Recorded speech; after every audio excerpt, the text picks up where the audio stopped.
Welcome to the check-in show where a couple of friends hang out on their lunch break, talk about life during ascendant fascism, and have existential crises in front of tens of thousands of people. Yeah. Um, Daniel Moody, my friend. I feel like, uh, I kind of mentioned this in an earlier episode. I feel like you and I have kind of synced up a little bit Yeah.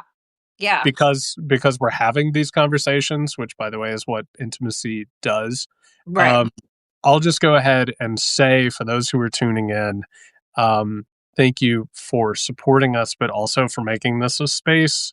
I think we're going to be vulnerable today in a very public way, and that's hard. Yeah. But I'm glad to be here with you, my friend. How are you doing? I am very glad to be here with you. The question of how am I doing is a very loaded one. Sure. Um, and yeah, the reason why we do this is because I think that it is really difficult to one manage your own emotions just like on a regular basis, but manage them when external forces out of your control really hijack your emotions on a regular basis. And so what I am dealing with today is I've been working for myself for the last 5 years, right? So I picked a really interesting time to say, yeah, let's bet on ourselves right when COVID was about to hit and, the world just turned upside down. And, it has been an extraordinary journey. I've learned a lot about myself.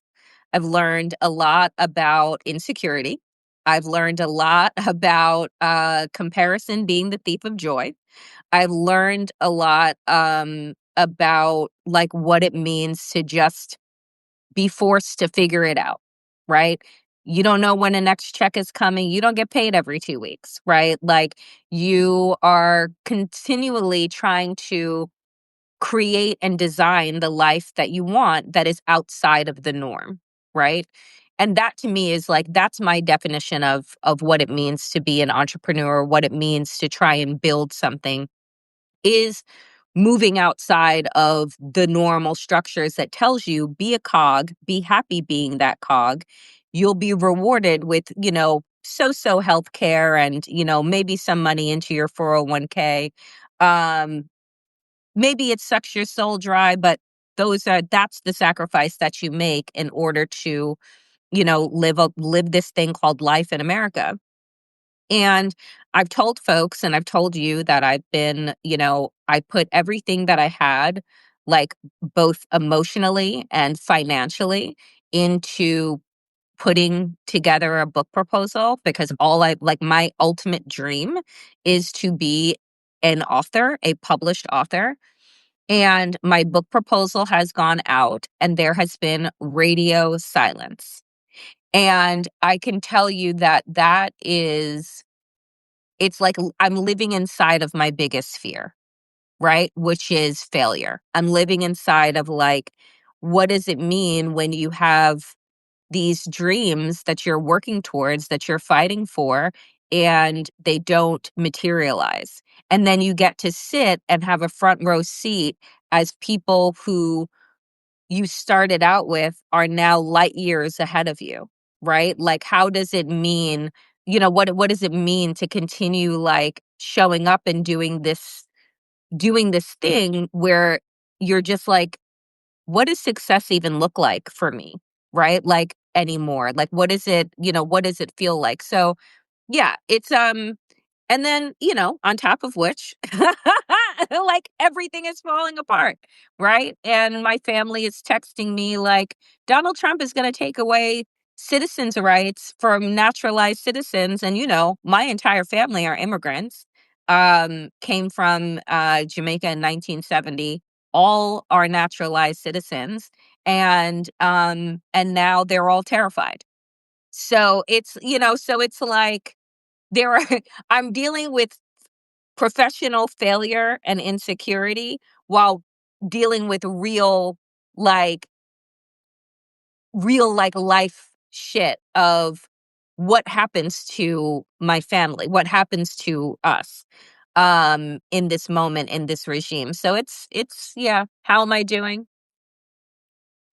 I I think it is, first of all, I'm so proud of you to be talking about this.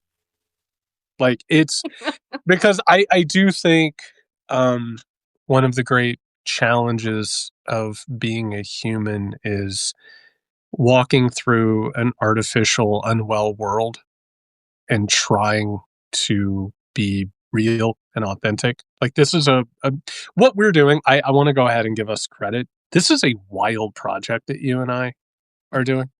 Yes. Like, it's completely and utterly wild. And I feel what you're feeling so much. And by the way, I promise you, this has a political, geopolitical, cultural thing to it, but we're moving Yeah. into it. I left academia. I left a fully tenured job. I was becoming a full professor, which is the goal that I thought I was working towards my entire life. And I left because that entire world was falling apart. And look Mm. what they're doing. Like they have The become capitulation, man. the capitulation for some and collaboration with others. And I walked away and made a bet on myself. And meanwhile, you and I, and by the way, I don't think people know this. Like, putting a book proposal out there is like one of the most vulnerable things you can do. Yeah. But it Yeah. is. And for the record, I've read Danielle's proposal, and it's a brilliant book in waiting. And when it finally gets written, it's going to mean a lot to people. Um, I've been in a similar situation. I've noticed in the publishing world over the last few years, there was a transition away because they're corporations and they're Yeah. conglomerates, and they are capitalist hubs that, by the way, are stocked very often by people who have been paid well and taken care of, and their families have been paid well and taken care of by the system. And so they don't really want to talk about what's going on. What we're discussing right now are financial incentives. Yeah. We're discussing what it is to live differently in a world where everything is programmed to make you do another thing. Right. Right. And what we're talking about is the natural pushback. I'll go ahead and lay my shit on the table. Like, I have, in the last few years, as I have evolved, I've realized capitalism's the problem. Right. Mhm. And that's the honest truth. And guess what? People don't want to pay you to do. They don't want to pay you to criticize capitalism. Right. Because it kind Yeah. of, No, they don't. They don't. I noticed, I started talking about capitalism. That's when the New York Times stopped talking to me. They don't want to run those things.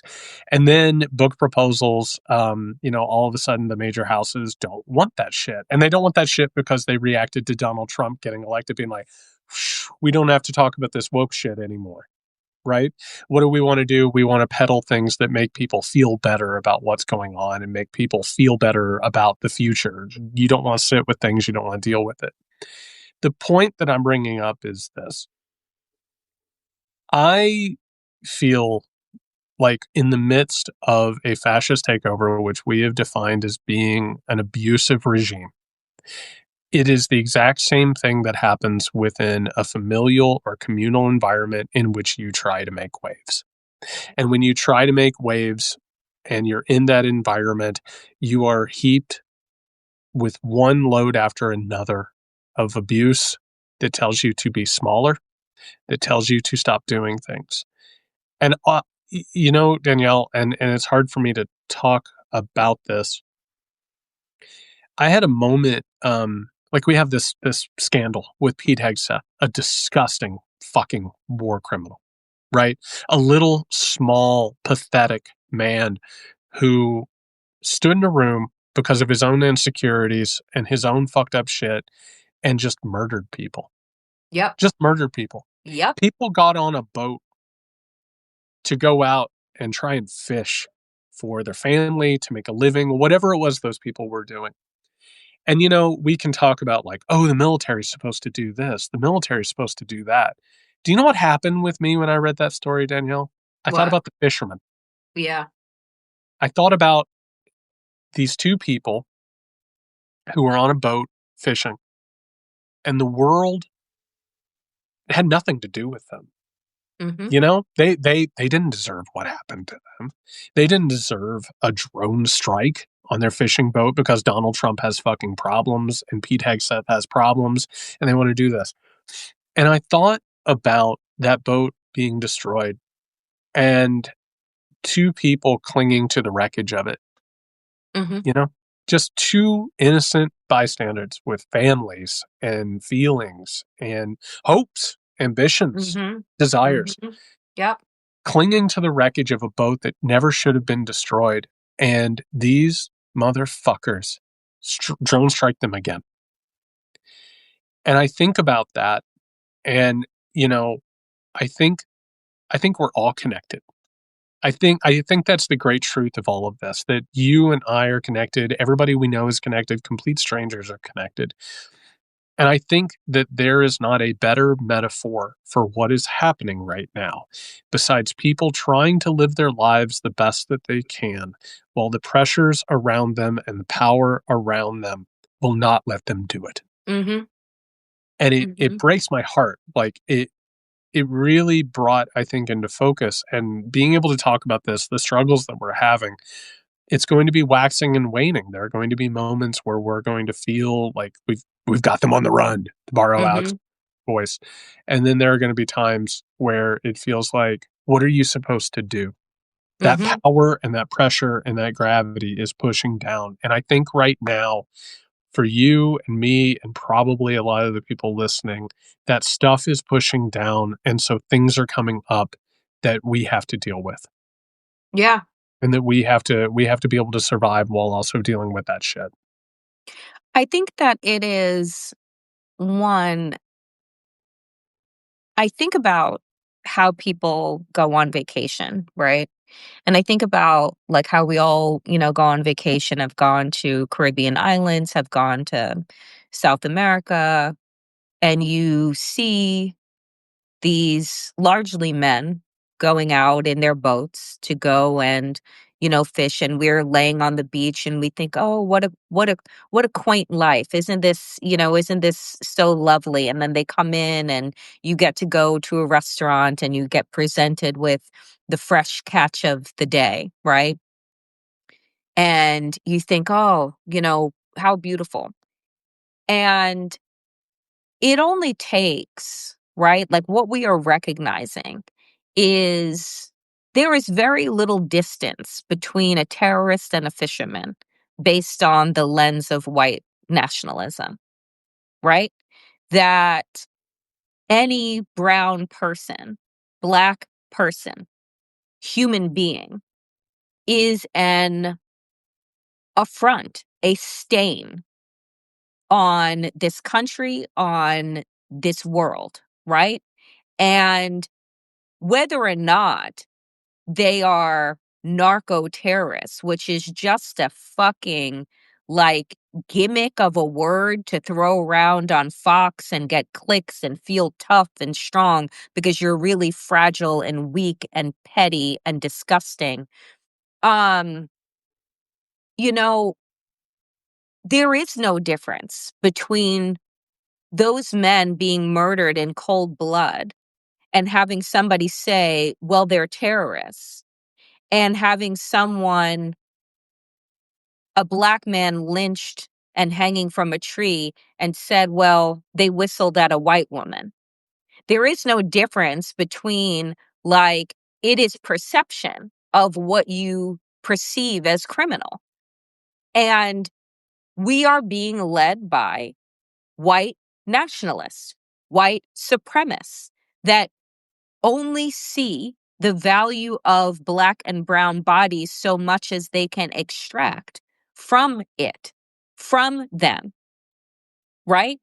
And so at any point in time, we have to understand that we could be walking on the street, be abducted, right? The young woman, college student coming home from school to surprise her family for Thanksgiving, shackled like a fucking terrorist, a college student sent to Honduras, a country that she's never been to. People think that that is just going to stop with, oh, the immigrants, oh, the illegals, oh, the this, that, and the other. No, because your thoughts are soon going to be deemed criminal. You have terrorist thoughts. And so I need to get rid of you. Kill them all. Kill all of those thoughts. Kill all of those feelings. Kill all of the ideas that you can be possible in this place that I want to rule. And I think that for people like us who are deeply empathetic and also deeply seeing, right? See a lot, feel a lot, analyze a lot, understand a lot, and are still trying to make a way inside of this fucked up system, it becomes overwhelming. Yep. Because it's just like I sat before I turned on and and joined you and hit live, and I was in tears because I'm just like, I don't know how to keep moving forward. Yep. Like, I feel like I'm in quicksand. I feel like the world is in quicksand, and I can't seem to figure out how to move forward. And it is wildly overwhelming. And we just kind of keep moving through these motions as if, like, this country hasn't become like overt murderers. Like, I'm not somebody that is an analyst of foreign affairs, right? Like, that's not my expertise, but like, I have two eyes and ears. Yep. Right? So it's like, when you recognize that America has been fucked up for a long time, but now the hoods are completely and totally off, the veil is completely and totally lifted, and we are just a pack of murderous, white supremacist, like, horrible villains. It's a lot to take in. It's a lot to swallow. It is.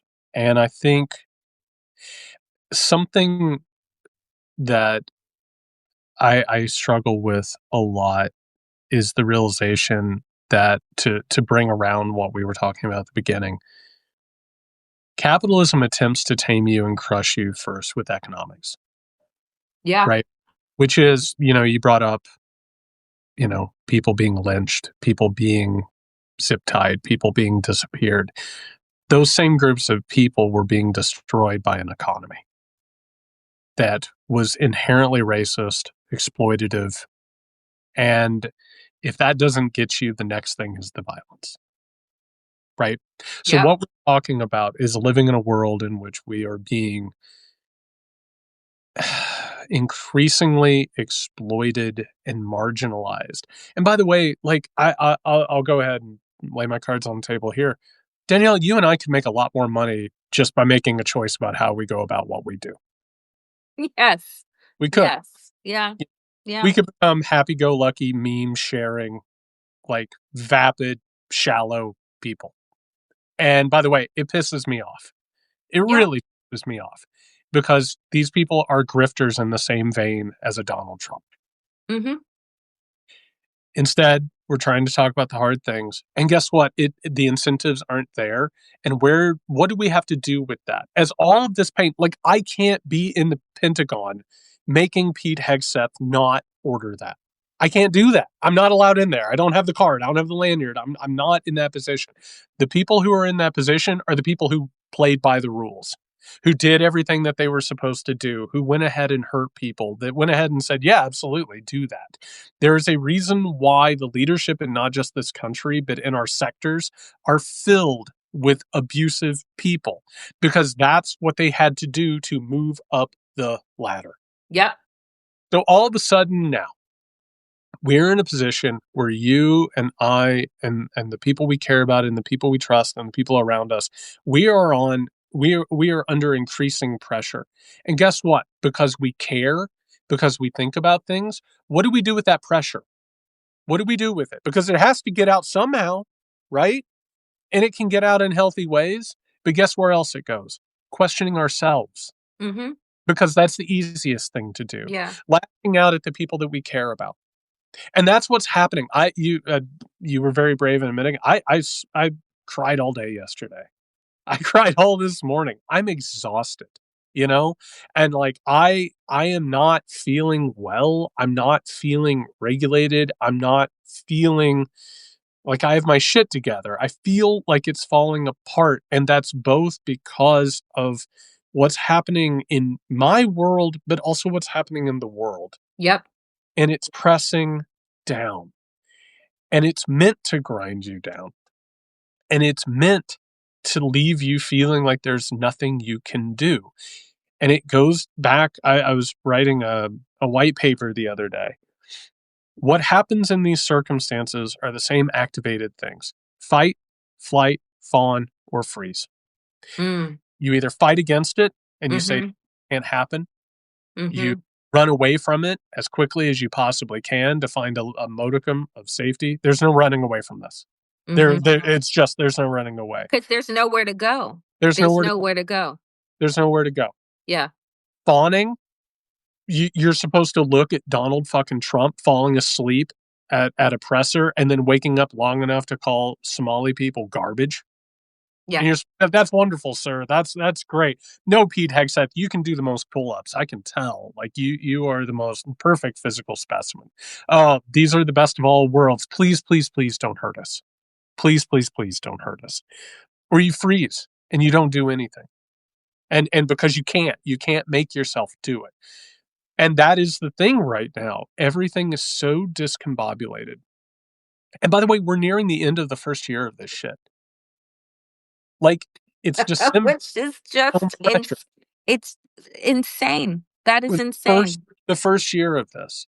And there we have all kinds of like meaning around what a year is and another year of our lives and going through these things. Am I by the way, like you probably haven't even thought about it. I think about it like every now and then, but it doesn't really sit with me. Like, oh my God, I'm going to end 2025 without my shit together. Another year where I don't have I'm like, hello, were your ears in my apartment last night as I'm writing stuff down, as I'm trying to map out 2026, right. and I'm just like, what the fuck? He's Donald Trump is going to be unless he dies. Donald Trump is going to be president in 2026. Yep. When we start 2026, he's going to be in there. Pete Hegseth is still going to be Secretary of Defense. All of these monsters are still going to be there come January 1st unless something wild happens. This idea that we've somehow or another failed this year because we haven't beaten this thing or that we haven't realized all of the things that we want, that combines with that pressure, and even the people who are doing the work, even the people who are healing and recovering and trying to be in community, even those people, it still brings up so much hurt. Mm-hmm. And that's what this is doing. It's bringing up hurt that we have to be able to process in order to heal and move forward. And it is hard as shit. And I think that's what this feeling is. Yeah, it's like, there are some days, Jared, where I'm just like, I can't pay bills with integrity. Do you know what I'm saying? Like I can't eat with passion, right? Like that doesn't create a meal. And so when you sit as consider myself to be a teacher. That is like what has been at the foundation of my work, to try and teach, to try and explain, to create light bulb moments, even when I was in the classroom, out of the classroom, like this is what I do. And it's just like when you look at all of the people around you who are wildly successful, and you're just like, should I have just like should I have just talked about pop culture? Should I have just like left this space and or like been a right winger? Cause then you and me could be rolling in the money, right? Like, what has, and this is where I get stuck. It's like, what has possessed me to choose this path that is hard, right? I could have gone into an organization, could have stayed inside of a firm, could have been in these places. And now I'm at the age where none of those things are like an option, right? And so because I've decided to bet on myself, because I've decided to pursue, right, this type of independent work, and it's just, and yet Donald Trump, Pete Hegseth, Kristi Noem, all of them are in power.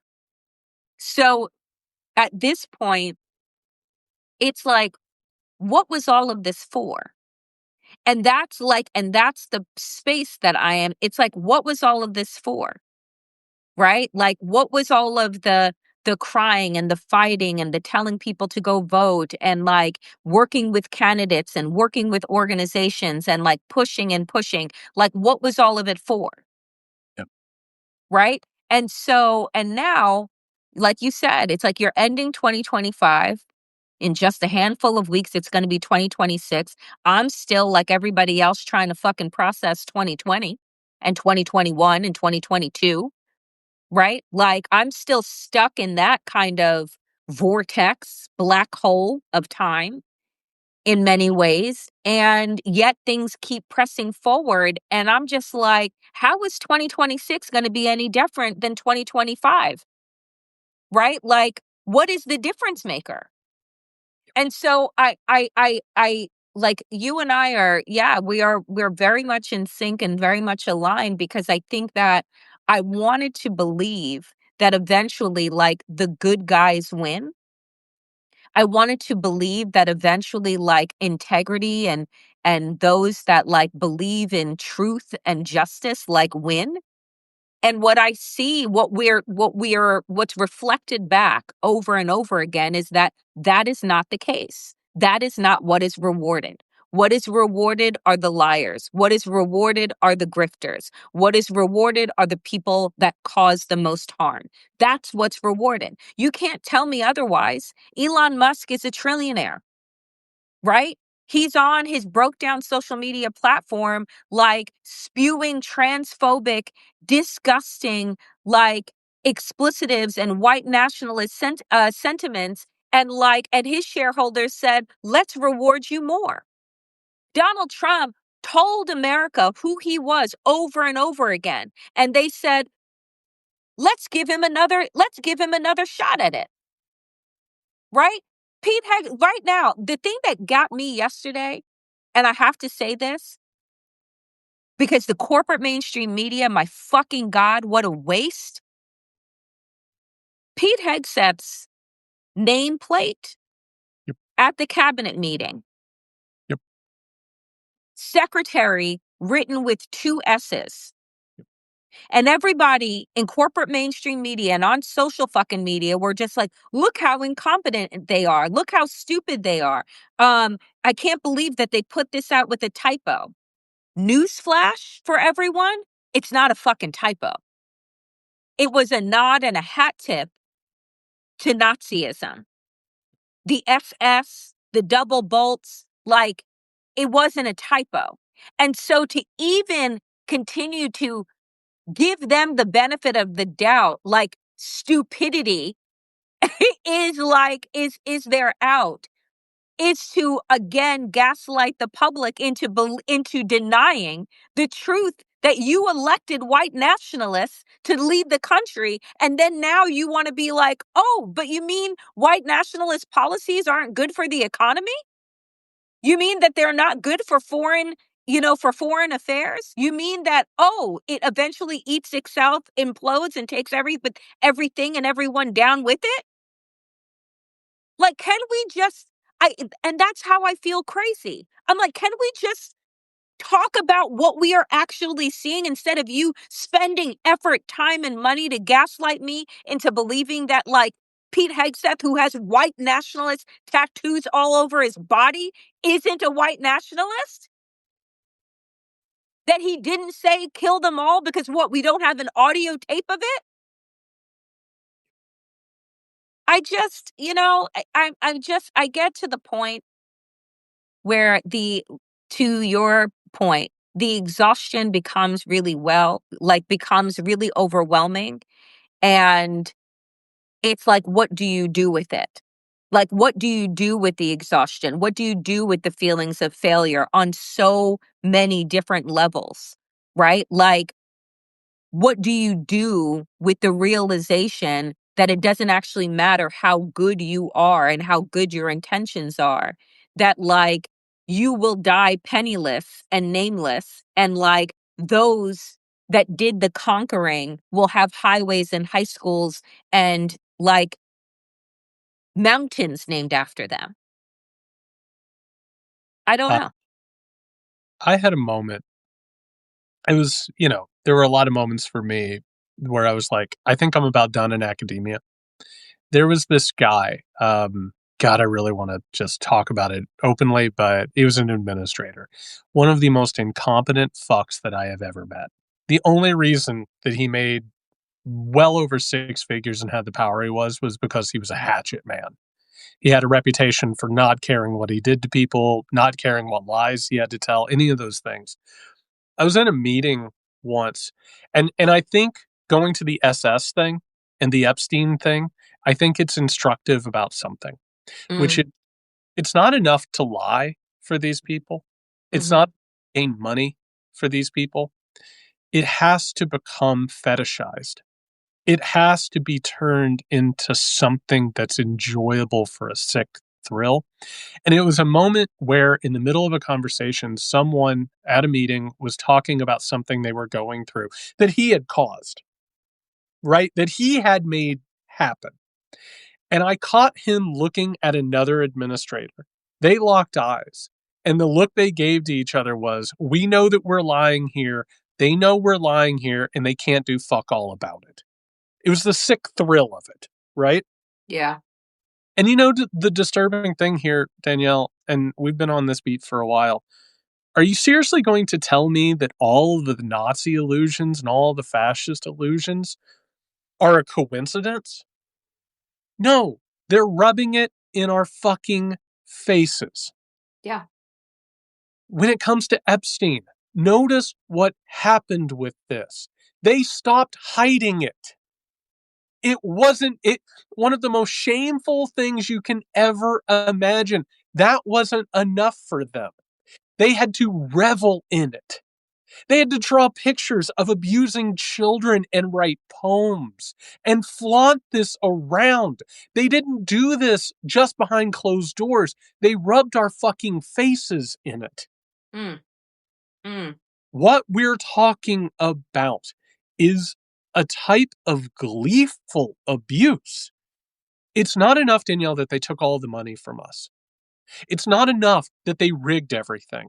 It's not enough that they corrupted almost every elected official. It's not enough that they rigged the tax code. It's not enough that they created an algorithm that fucks all of us and makes us work more. And Oh no. they have to rub our faces in it. Yeah. And what do you do? What do you do with that? Because we are told a story about meritocracy. You work hard enough, you do the right things. Well, guess what? The world that they have created and the way this system has evolved, you basically have to be a sociopath in order to join in Yeah. on the. Yeah. I had a moment, we're talking about personal things and professional things and the way capitalism perverts this stuff. Do you know, like, I've been like hemorrhaging paid subscribers. And you know what I see in the notes from people who cancel? I know that what you're talking about is true, but it's a bummer. And so I look at that and like, what do I choose? Right? Do I stop talking about the thing that's actually happening and start performing? You know what I mean? Do I just say, hey, like this shit, like I've been getting pushback in all these interviews I do where it's like, MAGA's on the ropes. Do you think that the coalition's over and what's gonna happen in the midterms? Danielle, we both have two eyes. We both have a functioning brain. MAGA's giving birth to a neo-Nazi movement that is going to be worse than MAGA. And they're not worried about winning elections. No. They're not worried about having elections. Nope.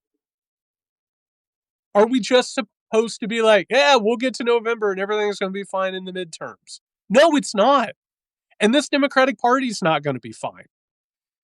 That administrator I talked about, there was another administrator who followed him around like a little dog and was like, I'm so sorry that that happened. I promise you things are going to be okay. It's all right. That's the fucking Democratic Party.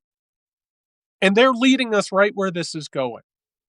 So what we're talking about is we are being gaslit by people who aren't even concerned about hiding what they're doing.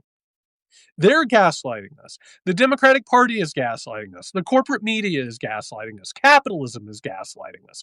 All of these things are happening. So what are we supposed to do? And we have to move beyond the self-torture. It's not our fault. We've been a part of it. You and I both, I have to assume, like, have done things that we're not proud of and had moments where we didn't follow our principles and even moments where we were cowardly or came up short. But, like, we don't deserve to live in this world. No. We don't deserve to live in this kind of system. So what do I do with that? And I'm saying this for myself too, because I'm not killing it right now in this regard. I have to grieve that and have empathy for myself and have empathy for others and determined to make it better. But my God, there are days where that feels like not even climbing Everest, but climbing a couple of Everest on top of each other. And I want to be honest about that because I think a lot of people feel it. I think that everyone feels it in a different way and is struggling to name what it is that they're feeling, which is why we started having these conversations on a regular basis, because I think that even for us whose job and work it is to analyze, to understand, to make sense out of nonsense, right? To empower people through the analysis that we give. What happens when you have every gas light on in your house? What happens when you have every burner on? Right? Like the fumes come in. And if you don't open a window, right, the entire shit will explode. Yes. Right? So we are being choked to death right now. And I think that what you and I are trying to articulate is that we're trying to find a fucking window. Yep. Right? And not one to jump out of, but one to like fucking open, to get some air, to get some breath. Right? And I think that we need to be it pains me that people say to you, oh, well, really support your stuff, but like, oh, it's a bummer. And it's just like, I'm sorry. Was I supposed to be rainbow bright up in this bitch? Like, was I supposed to be like providing you with rainbows and sparkles and sprinkles and like all these goody things when everything around you is saying like alarm bells should be going off? Like, I don't feel like you need to beat people over the head, and I don't think any of us do. But the reality is that we can't change things that we refuse to face. That is Baldwin, right? Who said, you cannot change things that you refuse to face. And so why are they rubbing our faces in it? Because we have refused to see all of the indicators all over these last decades that said that this fucking party, this goddamn cult, was going to move in this direction. What happens when you continue to ignore abject racism, misogyny, right? It metastasizes, right? So we are in the place where America is terminal. Right? Like we're either suffocating from the gaslight, we're suffocating from the metastasizing of this hatred, and everybody is trying to look for a way out. But at the same time, it's like, I can't find the light. And I say to people all the time on my show, like, if you can't find the light, be the light. But there are some days where it is dim as shit, right? And that's where, I mean, looking at we are living. There is no daylight between a murderous authoritarian regime and this regime. And people have got to understand that. There is no fucking difference. between what Donald Trump and Pete Hegseth have done and are doing, what Kristi Noem is doing, and what you've learned about in history class from other murderous authoritarian dictatorships. There is no fucking daylight. No. And the sooner that people understand that we're not sliding, that this is it, they're coming for everything and every fucking one. And until folks register that, right, and register with the pain of that, the loss and the grief of what this country was, like, we're never going to find our fighting form. We're never going to find the window. We're just going to remain in the dark because everything else requires an astronomical amount of effort. And it's hard to muster effort when you're fucking exhausted. It is. And I'm going to say something, and I want to be intentional about it. You know, I think Donald Trump is one of the most reprehensible humans walking the face of the earth. I do. I think that he is actually a walking tragedy. Like, literally, to look at this person is to see failure. And I don't mean a business failure. I don't mean a political failure. I mean a failure of humanity. Yep. And I'm going to say this. I almost don't blame him for this, because what in the fuck is he supposed to do if no one's ever going to tell him no? What are you going to do? Like, he's on planes calling women piggy. He's calling people garbage. Guess what he learned in 2016? You can do that. And not only can you do that, but people aren't going to, like, call it for what it is. Everybody around you is just going to make up excuses. Well, don't take him literally, right? Oh, I'm sure he'll get around these people or whatever. From the moment that man got out of the crib, he has been on a path to this. Yep. Right? And guess what? He's been rewarded. He has no talent. He has no talent. The only thing he is, he's a carnival barker. He's a TV character. And this country is so obsessed with entertainment. Of course he fucking breezed onto that stage and absolutely eradicated Ted Cruz, who has all of the charisma of cat throw up. Right? Of course he did. Of course he took over. And along the way, Danielle, it has been one person after another. It's just like he's just walking and he's getting ready to step in a hole, and then the people, like, cover the hole up, and they're like, I don't want to step in that, sir. Don't keep going. And he just keeps getting worse because no one does shit about it. We have fucking Chuck Schumer. Fucking Chuck Schumer going on and saying, oh, I hope. Shut the fuck up with this hope. I swear to God. Shut the fuck up with this hope. Yep. Your hope isn't doing anything. Nope. It's to be honest, this is the truth of it. If you want to get down to it, hope is actually more useless in this situation than thoughts and prayers after a mass shooting. Because at least thoughts and prayers are sending energy somewhere. Hope is sitting around and letting these things happen. And it is both corruption, but also learned helplessness. Learned helplessness. Because that's all this is. Mm-hmm. And guess what, Danielle? That doesn't mean that the people with learned helplessness who are in denial, it doesn't mean that they don't hurt, because in their quiet moments, they hurt. That's why they're addicted to work. That's why they're addicted to drinking. That's why they do all these things you and I are always talking about. I've been there. Yep. I spent years of my life wondering why in my quiet moments, when I wasn't working or I wasn't drinking or I wasn't doing this or I wasn't doing that, why did I feel lonely? Why did I feel a pain? Guess what? Need to work, need to drink, need to do this, need to do that, right? They feel it sometimes. Mm-hmm. But the frictionless existence that you and I, all of the incentives are in saying, well, I hope it gets better. Oh, I think it'll get better. I think you're overreacting. Here's a book that's about this. Here's a podcast that's about this. Here's an article that's about this. Everything's fine. Don't worry about it. We're tired because we're doing the work. Yeah. And I think that we need to honor ourselves for that. And I think that that's something that needs to be something that we tell ourselves in these moments. It's not that we're failing, it's that we are being failed.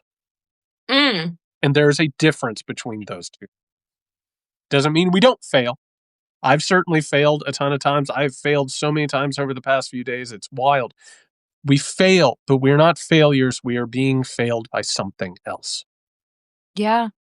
I mean, that is just extraordinarily deep and clarifying. You know, we are being failed. We're being failed by a government that is supposed to help, not harm. We're being failed by a capitalist structure that is supposed to be abundant and supply, not just extract. We're being failed by people who we anointed as geniuses because of their level of greed, right? And we're about to be taken over by AI and robotics without anyone so much as being concerned about how this is going to revolutionize how we exist. And by revolutionize, I don't mean in the best way. I actually mean in one of the most dangerous and destructive ways, as if no one watched iRobot, as if no one has seen any fucking sci-fi movie ever that tells you that when you create a monster that then can think and operate on its own, and that at some point is going to get to the place of intelligence that supersedes that created it, while also consuming all of the resources that we actually need to survive and live as human beings.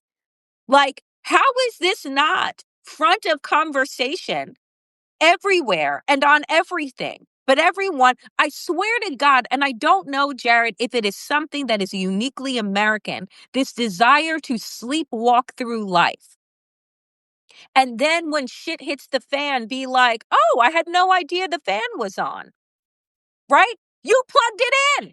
So, like, I don't understand. Like, and I think that why you and I get to the point of overwhelm, frustration, and grief is because we see it and don't have the power to actually do anything and can only literally work ourselves into a frenzy to try and sway those that are in power to have a quarter of the fucking passion and purpose and clarity that the rest of us show up with every single day. And I literally, the Schumers, the Jeffries, these establishment status quo, like, I now see when people would say they're just two sides of the same coin, right? They're just like, you know, they're the same. They take the same money, they go to the same clubs, they live in the same neighborhoods. It is the most incestuous setup where they have had this handshake deal where it's like the good cop, bad cop, but actually no one stops crime. You're actually the criminal. And that's what Republicans and Democrats have decided, right? Like, you be a little bit bad, you be a little bit good, but at the end of the day, we're going to rob them all blind. Yes. And they've got moved to the place where they don't even want to provide the crumbs, where the status that, like, the cruelty it is blown past oh, give them a little bit. They're like, no, they don't deserve shit. Yes. We're going to take it all. This is about the new level of manifest destiny and conquering, right? Like, these are the tech oligarchs. Like, folks have to understand they're not competing for our, like, consumerism, for our dollars. They're competing for world fucking domination. Yes. And the sooner that you understand that, right, the more that you can, like, actually start to wake up.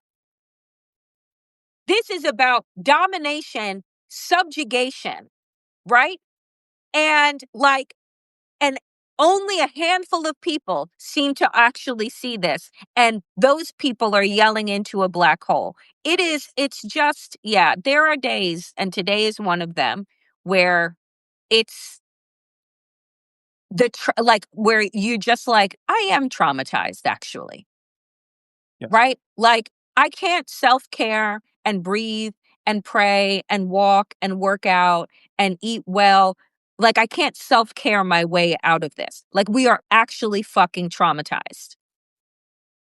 I want to hit on that, but I want to include it in a couple of quick points.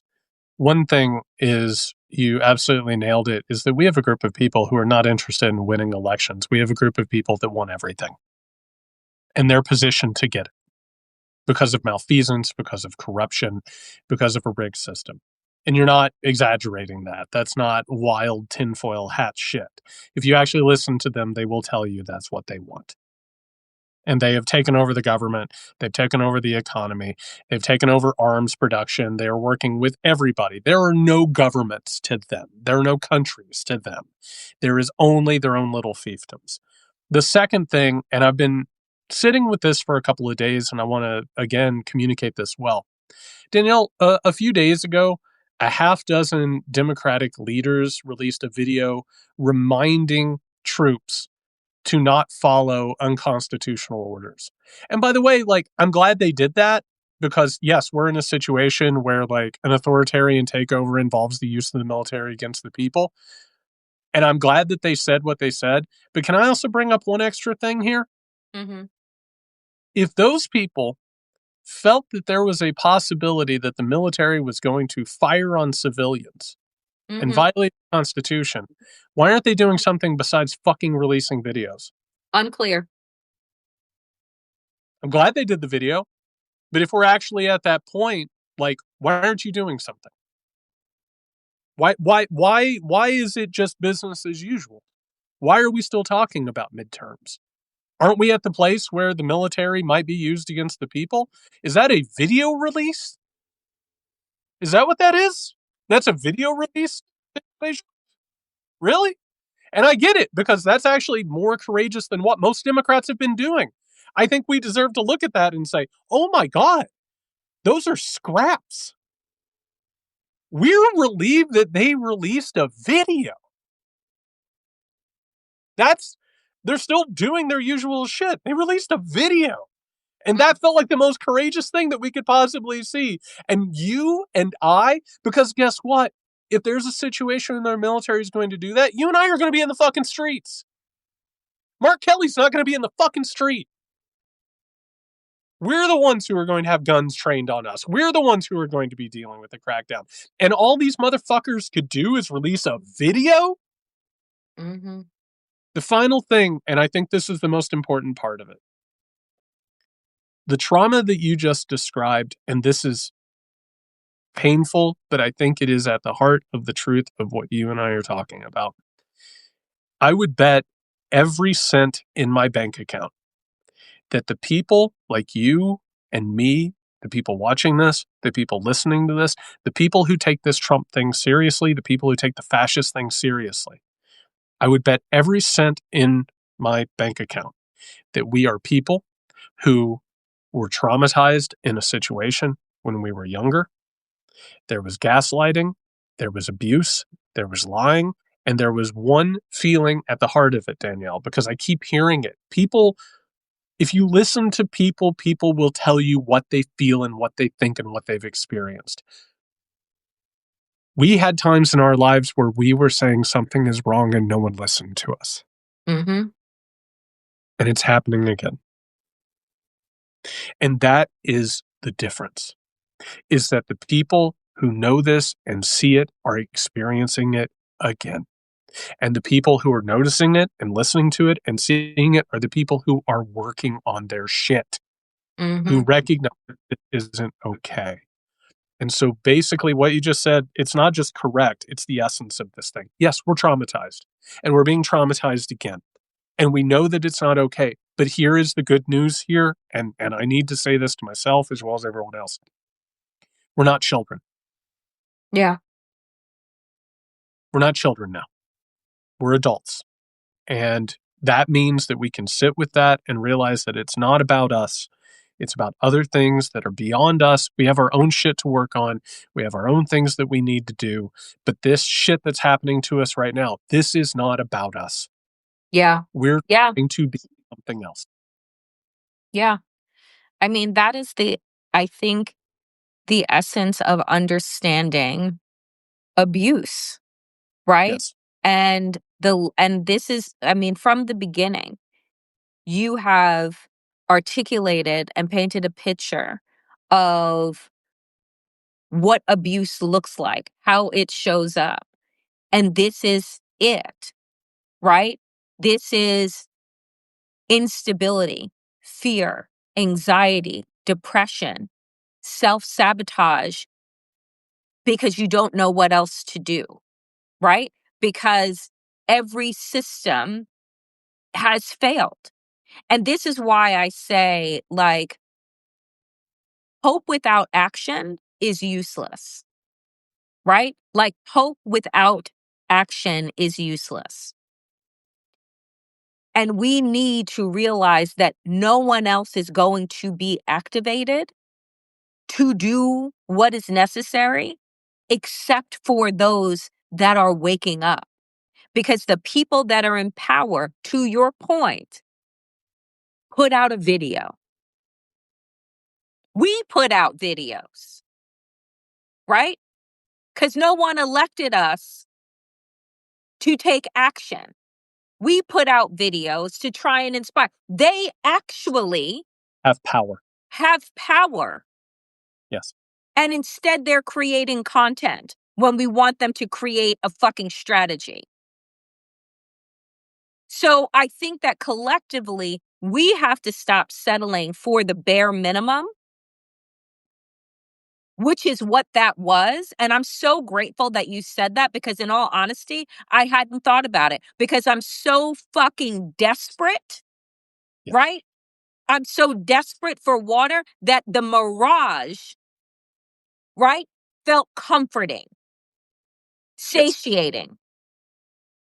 So, as a collective, we are not going to get better until we demand better. And we're not going to get better, and I mean from a healing place, until we recognize where the wounds are and who's been causing them and how we've played a part in creating those wounds, right? So this is like a multi-pronged issue that we need to address.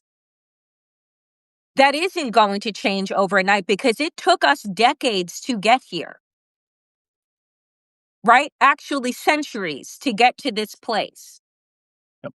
which is a reverting back to a time when one group of people got to determine whose humanity actually mattered and created a legal system and a policy system around it. We don't have to go backwards if we don't want to, but we sure as hell can't move forward, right? Like without an actual plan. That's exactly right. It's more than videos. And by the way, I didn't even know that I felt that way until right now because even when that came out, I was like, oh, thank God they said something. Said something. Said something. I'm like, we say something every day. Said something. Oh, Danielle, I appreciate you so much. I appreciate you too, my friend. I needed this. Thank you again to everybody tuning in, not just for his support, but like I really, I don't think that we could be vulnerable if people didn't create a vulnerable space. And I appreciate Agreed. it. All right, my friend. You have a good week. We'll do this again next week. We'll do this again next week. Everyone, take care of yourselves. Be safe.